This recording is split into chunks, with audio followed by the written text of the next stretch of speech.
UP के झांसी में 3 दिन पहले हुए गैंगरेप मामले में पुलिस ने सनसनीखेज खुलासा किया है। खुलासा भी ऐसा कि लोग न सिर्फ हैरान हैं, बल्कि अब तो उनका भरोसा भी उठ गया।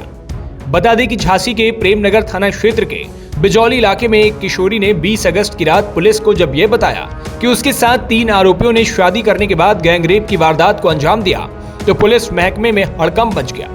शासन में बैठे पुलिस महकमे के आला अफसरों ने वारदात के जल्द खुलासे के लिए झांसी पुलिस के अफसरों के फोन घनघनाना शुरू कर दिया। इस वारदात के बाद पूरी तरह से बैकफुट पर आ चुकी झांसी पुलिस ने खुलासे को लेकर जब अपनी पड़ताल आगे बढ़ाई, तो शक की सुई गिरफ्तार किए गए 2 आरोपियों से हटकर खुद गैंगरेप पीड़िता और उसकी बुआ के रिश्तेदारों पर भी आकर टिक गई। पीड़िता ने बताया था कि उसी के गाँव का रहने वाला युवक अपने साथियों के साथ 4 पहिया गाड़ी में लेकर गया, उसके साथ शादी रचाई, फिर दुष्कर्म करके एक मंदिर में छोड़ दिया।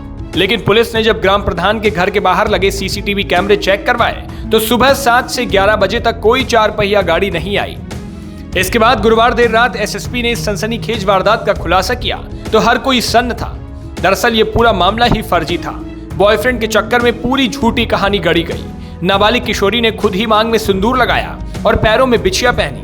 झांसी के ऐतिहासिक किले पर साजिशकर्ता नाबालिग किशोरी अपने बॉयफ्रेंड का इंतजार काफी देर तक करती रही। किशोरी का प्लान था कि वो अपने बॉयफ्रेंड के साथ झांसी छोड़कर भाग जाएगी। जब किशोरी का बॉयफ्रेंड नहीं आया, तो इस पर किशोरी बिजौली स्थित अपनी बुआ के घर पहुंच गई। अब आप खुद एसएसपी साहब से इस पूरे झूठ के पुलिंदे की कहानी सुनिए। एक सामूहिक दुष्कर्म का एक मुकदमा दर्ज कराया गया था।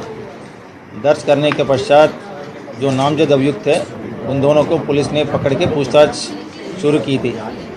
आज उस सामूहिक दुष्कर्म का जो विवेचना में पूरा कहानी पलट गई है। इसमें जो पीड़िता द्वारा जब शुरुआत में बताया गया कि घर से निकलते ही एक सफ़ेद गाड़ी में 2 लोग इनको बिठा कर ले गए थे, इस बात को पुष्टि करने के लिए घर के आसपास जो लगा हुआ सीसीटीवी कैमरा को देखा गया था, उसमें कहीं भी सफ़ेद गाड़ी तो नहीं दिख रही थी। उस लड़के के साथ शादी करने के लिए कहीं जाना चाह रही थी, उसको लेके घर से निकली थी। घर से निकलते के पश्चात एक दुकान में जाके अपना पायल और एक बिछिया भी खरीदी थी।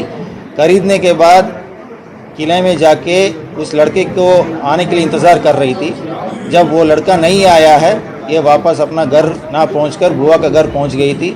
बुआ का घर सुबह 10:30 से 11 बजे के बीच में पहुंच गई। पहुंचने के बाद बुआ और उनका बेटा ने मिलकर पूरा इनको समझा बुझाकर 12 घंटे के पश्चात इस तरह का सामूहिक दुष्कर्म का आरोप